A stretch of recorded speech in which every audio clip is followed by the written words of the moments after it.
Amazing. Hi, Alap. I am so excited to have you spend this Saturday afternoon chatting with us about neurodiversity, autism, the work Much Spectrum does, and a lot more. So, just like if you could just introduce yourself before we begin. Sure. So my name is Aalap. I run Much Media and Much Spectrum. Much Media is, I've been a producer for about 15, 16 years of my life. I started out with MTV and VH1 back in the day. I've I've been a producer on Coke Studio at MTV, MTV Unplugged. I ran the entire indie music division of MTV back in the day. So MTV Roots was my show. I programmed it Yeah. every Friday evening, 9:30 to 10. So that music block was mine. So we essentially started out in music production, the works, worked in VH1, did some stuff for Nick, and the entire Viacom sort of ecosystem. After which I moved to Spain for a little bit to study entertainment business and stuff, and then came back. Did a couple of stints in production again here and there. I've been worked as a director. I've worked as a producer. Directed videos for some pretty big music talent: Darshan Rawal, Arman Malik, Raftar, Shankar Ehsaan Loy. I work very closely with all of them to sort of set up their music, their digital presence. Also directed Prajakta Kohli's first music video, I think a second music video as well. So yeah, did a bunch of those gigs, and then got into production full time and sort of set up my own company, Much Media. And the shift in the work that we did sort of came from a place of wanting to do more stuff that is grounded in making the world a better place, so to speak. So that's how sort of the foray into Much Media happened, and then I've been running it for about 5 years, 6 years now. We've been very grateful to have some amazing clients, some really good people that we've done some great work for. Among those are Netflix and Google and Meta. We started out with the Meta project actually, Mm. um, and yeah, the Gates Foundation, and multiple different nonprofits from India, including Umeed and Yash Charitable Trust, and we worked with a bunch of them. So yeah, that's that in a snapshot is the work that we do. And with Much Spectrum, the focus is to sort of specifically, tell stories of social impact. Yeah. Uh, which is kind of grounded in neurodiversity and disability and diversity overall, to sort of highlight the diversity that exists in the Yeah. world, in different shapes and sizes and different ways. We're almost a 100K community now, so yeah, that's going pretty well. I think we've managed to make managed to like create quite an impact on the digital front. So yeah, I think that's pretty much in a gist what we do. That's insane. That's crazy too. I mean, when I was reading your bio, I was just like, oh my God, like where do we begin? So that's amazing. So Alap, like as you know, I'm a writer, I'm an artist, but I also like have been in the field of autism for the last 15 years. And there have been times when, when I pushed my imagination too much, when I pushed like hard work too much, like I felt like a panic attack. And like I feel like many of the high schoolers that I worked with who were on the autism spectrum, like sometimes they had reactions and they had like, so I've many times thought and like Googled, am I neurodiverse? What are the signs of neurodiversity? Because I mean, I'm like geeky about autism and the arts, but I don't know too much about neurodiversity. I read and I think seen some reels of like you and your partner talking about neurodiversity and like how you were diagnosed and your journey, navigating all of that. So could you just talk a little bit about neurodiversity, what that means, how it's diagnosed? Uh, Mhm. yeah. So, I mean, right at the outset, I want to clarify that I'm not an expert on neurodiversity. It Right. just so happens that I am a neurodivergent individual and a late discovered one at that. And the idea of Much Spectrum sort of came from wanting to share our own lived experiences, because neurodivergent lived experiences tend to get a little marginalized and tend to sort of not get spoken about as much. And so, therefore, we kind of, we're kind of we kind of become the people whose voices don't get heard a lot, whose opinions don't count, and all of that stuff. So which is why much spectrum happened. But my journey of discovery was actually, so everything that I mentioned is part of what I did. So what invariably gets left out is the periods of low in between, all the work that I sort of did, and all the chaos that I was part of. So as a person who was an undiagnosed autistic back then, I had quite a few sort of meltdowns and breakdowns in the middle of being part of all that chaotic work that I was part of. And those manifested in different ways. Those manifested in ways, where I would just want to detach myself from everything and just, have intense low days, in between periods of like, crazy highs. And then, the mental health sort of was always a little bit of a little bit of a challenge, in different ways.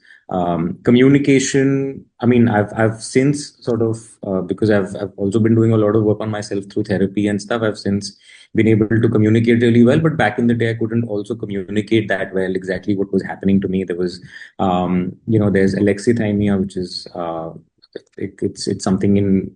I mean, I don't want to get into the specifics, but essentially, it basically means not being able to really pin down the emotions that you're feeling, like really being Right. able to give them a name, right? So that happened a lot. And then the lockdown happened, interestingly, during the lockdown, pretty much all of us took a break, Yeah. right? Pretty much all of us were without, I mean, we had work, but we could work from home, and it was remote, and it was all of that, right? So there was a lot of free time. So I finally decided to sort of check on what this might be. I mean, I was in therapy since 2018, but neurodivergence strangely never came up. It was pretty much just mental health issues, and just dealing with that. So in 2020, around 2020 is when I read up a lot about neurodiversity, and the word neurodiversity actually, it came up during that time. It was through a book called Neurotribes, a fantastic Mm-hmm. book written Yeah. by this amazing author who's sadly no longer alive, but Steve Silberman. Mm.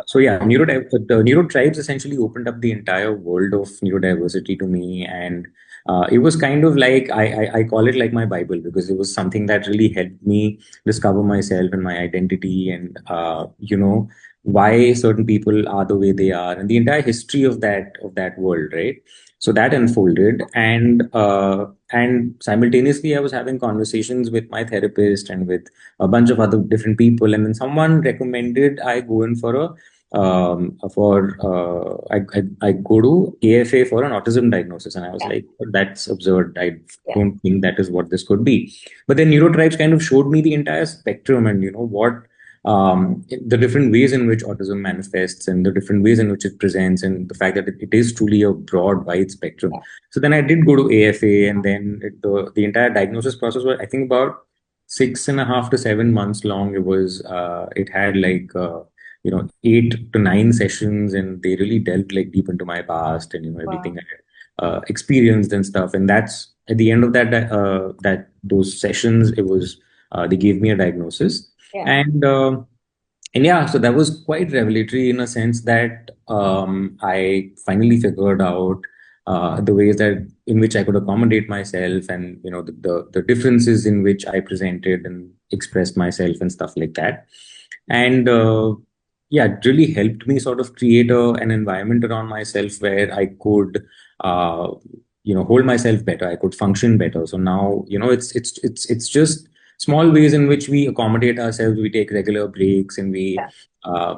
work remotely, and we have all of these different ways in which we support ourselves. So yeah, so that's kind of been like the journey, per Can se. I ask you a little bit just to understand like your journey better? Like what led what was the trigger point that you're like, I'm gonna go get tested for neurodiversity? Because I know a lot of creative people, Alap, who have burnouts, who like are like in 4 days of hysteria. There's a big project coming up, and then there's like a complete like crash of energy.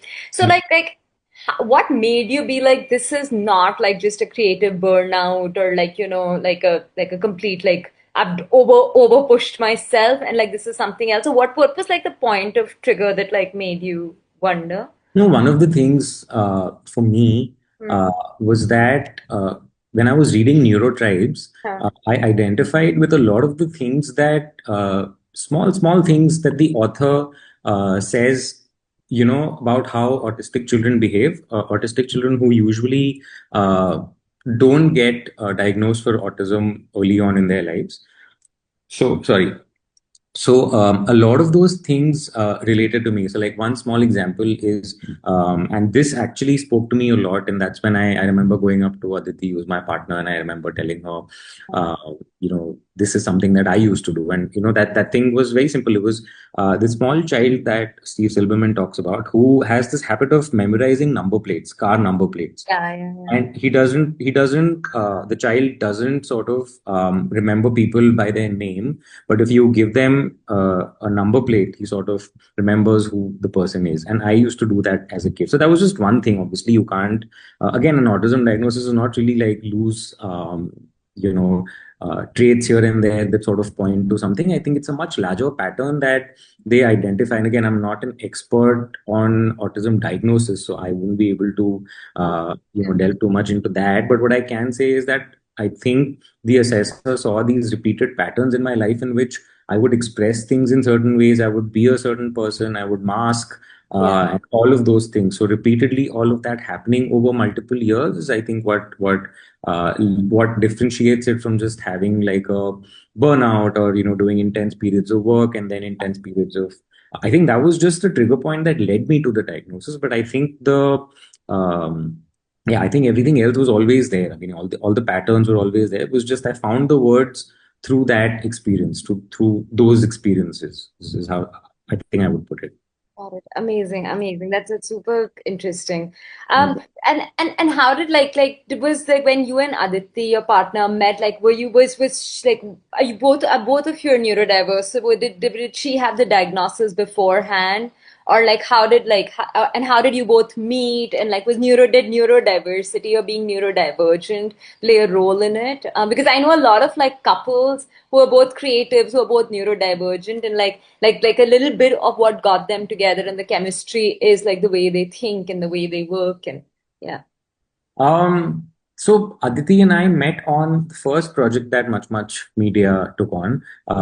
So it was a project where we had to sort of go around India chronicling, well, I mean, not chronicling as much, but speaking to multiple college students from around India. So this was about 20 colleges, and the entire project was going to span about 4 weeks or so. But then it got cut short because of COVID, and we had to sort of can the entire project. But that was a project that I was directing, and she was on the client side. She was a producer. So both of us, so Aditi, I think that was one of, I think she had just gotten into the media industry, it was a second year or something, and she was sort of, overseeing the entire project from the client side and putting together the idea for the documentary. We were basically shooting a long nonfiction project, and this was for Meta. Yeah. So essentially, we were shooting that entire project. She was overseeing it, and she was getting into this slowly. And then, through our shared love of nonfiction filmmaking, I think we got closer, and that's when we sort of decided. And then we started dating shortly after, and slowly, much media, and much spectrum happened. But that's the story of how we met. There was no mention of neurodiversity. She wasn't diagnosed at that time, nor was I. I was actually the first person in my family to get diagnosed. And after that, my father got diagnosed. And shortly after that, Aditi was diagnosed. And it was kind of like, I mean, I have this feeling that neurodivergent people end up with neurodivergent people. Again, it's just a theory. I'm not an expert, so I wouldn't be able to tell that way. But from what I've observed, I think we kind of there's a compass, there's a radar for sure. So you end up finding people who are like you, or you end up finding people that you will be compatible with, and you sort of keep them together. Kind of like your village. That's So I really think that's what happened in Aditi's in my case, and yeah, we got together, and then yeah, I guess after that my diagnosis happened. So yeah, there was a period of about a year and a half in between when we met and when the diagnosis happened. So it was quite a yeah. That's super cool. That's really interesting. And talk a little bit about like like after this we move on to other stuff. But like I'm just curious, Alap, like how do you think like being neurodivergent like does that kind of like strengthen your work or your abilities in a certain way? Like there's like some